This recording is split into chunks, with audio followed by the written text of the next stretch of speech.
მე ვარ შალვა პერანიძე, საბურთალოს მეოთხე ოლქის მაჟორიტარი დედაქალაქის საკრებულოში. დედირმის დაარსების დღიდან ცხოვრობ ამ უბანში და თავად შემიძლია ვთქვა, რომ ამ უბნის ყველა პრობლემა და ყველა საჭიროება ჩემთვის ნაცნობია. მეოთხე ოლქი აერთიანებს სამ უბანს, ვაშლი ჯვარს, სოფელ დიღომს და დიდ დიღომს და რა თქმა უნდა, სამივე უბანი გამოირჩევა თავისებური საჭიროებებით. როდესაც ხდები დედაქალაქის საკრებულოს წევრი და ასობით და ათასობით ადამიანის წარმომადგენელი მუნიციპალურ ორგანოში, ეს არის ძალიან დიდი პასუხისმგებლობა იმ ადამიანების წინაშე, ვინც შენ ნდობა და ხარდაჭერა გამოგიცხადა. და არა მარტო იმ ადამიანების წინაშე, არამედ ყველა ამომრჩევლის და თითოეული მაცხოვრებლის წინაშე.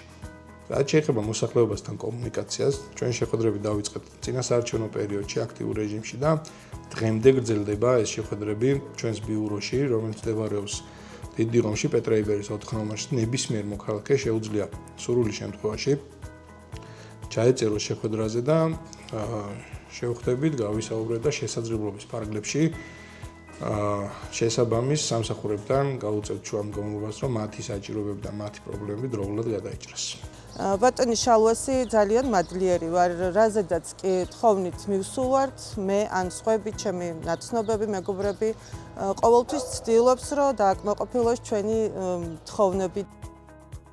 რამდენიმე დღის უკან დიდ დიღომში და ვაშლი ჯვარში განათლების და მეცნიერების მინისტრთან და ასევე ინფრასტრუქტურის მინისტრთან ერთად დავათვალიერეთ არსებული საჯარო სკოლები და ადგილზე იქნა გადაწყვეტილება მიღებული ვაშლი ჯვრის ნომერ 158 საჯარო სკოლის ახალი შენობის აშენების შესახებ, რომელიც 1000 ბავშვზე იქნება გათვლილი. ასევე ვაშლი ჯვარში გადაწყვეტილია 33 ბაღის რეაბილიტაცია, რომელიც არის ავარიულ მდგომარეობაში და მშობლების მოთხოვნით ჩვენ წინასაარჩევნო პერიოდიდან მოყოლებული რამოდენიმე შეხვედრა გავმართეთ ადგილობრივ მოსახლეობასთან, ბაგაბაღების სააგენტოს ჩართულობით და მიღებული იქნა გადაწყვეტილება, რომ აღნიშნული ბაღის სრული რეაბილიტაციაც განხორციელდება. ასევე მინდა ვისაუბროთ თბილისის სატრანსპორტო პოლიტიკის შესახებ.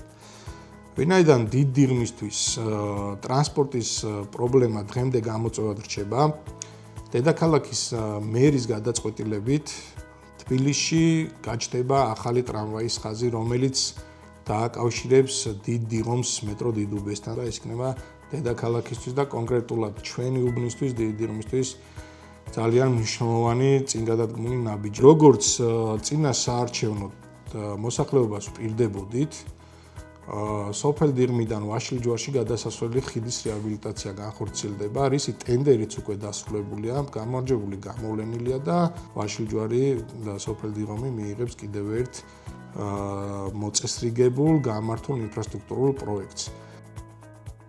ეხლა ვიმყოფებით დიდ დიღმის საფეხბურთო ცენტრში, რომელიც გასულ წლებში ფეხბურთის ფედერაციამ მოაწყო და რომელიც დატვირთულია ძირითადად დიდი დიღმის, ასევე სოფელ დიღმის საფეხბურთო კლუბებით.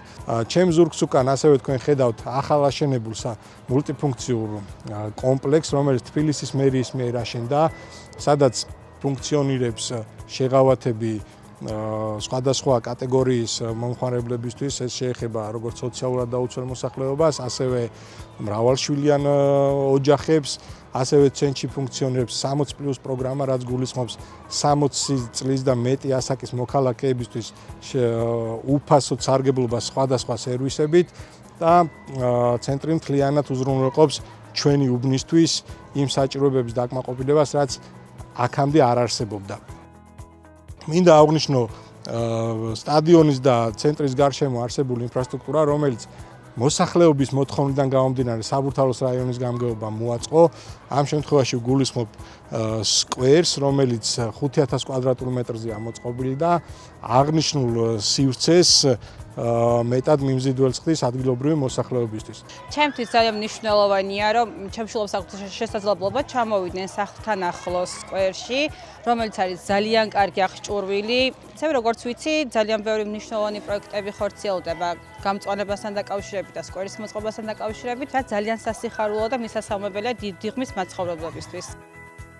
ჩემთვის როგორც მაჟორიტარისთვის ძალიან სასიამოვნოა ადგილობრივი თვითმმართველობისა და ცენტრალური ხელისუფლების შედეგზე ორიენტირებული თანამშრომლობა, რაც მაძლევს იმის საფუძველს, რომ ვიფიქროთ ჩემი მანდატის მოქმედების ბოლოს ჩვენ ოლქში მივიღებთ კიდევ უფრო გამართულ და საჭირო ინფრასტრუქტურას.